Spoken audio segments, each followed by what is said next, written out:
هم دوستان به یک دیگر از ویدیوهای من خوش اومدید. ایشون هم دیار خوشخلق است.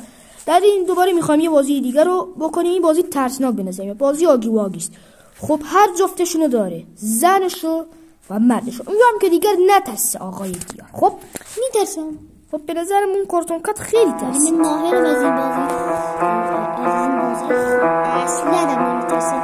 اصلا ترسناک نیست. ولی دو تا نسخه داره، یکی بیرونی یکی داخلی. بیرونش کمی ترسناکه، اینم کلاسیک. بیرونش بکن خوب‌تره. به نظرم اینجوری داخلش رو میکنم بهتره. اینجا نگاه کن. کلاسیک چند نسخه هم برای ما داریم میریم به یه اتاق. خوب شد. حالا اینو میزنیم. الان میاد.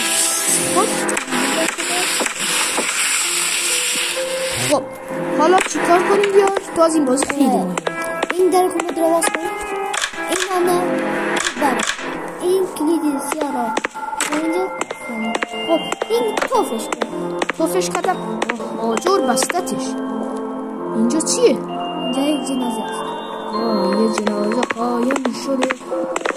وای یا ابوالفضل خدا، همونی که دید زنه هاگی واگی بود. خب برم بریم باز شد جای خودم. الان میاد به نظر من یه بار کشته شدم. اگر هم بیاد در میرم. فالوش کنید. آره اگه نترسید فالوش کنید. حتما فالوش کنید یا ابوالفضل.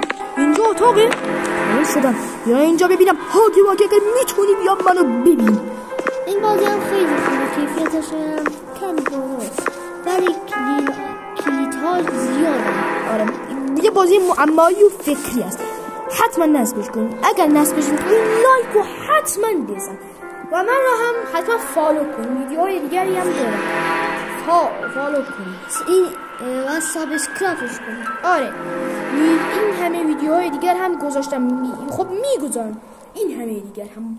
من خیلی چیزا رو گفتم با آقای دیار خوش. به نظرم رفت.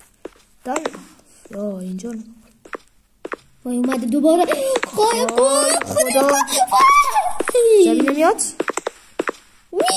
صدای رد پا میاد. اومد. نمیتونی. وای میمیرم.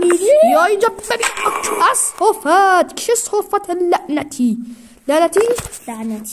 خب دوباره منو کشت.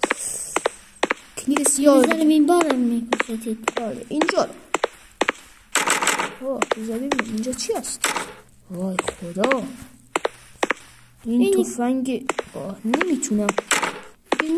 الان میاد.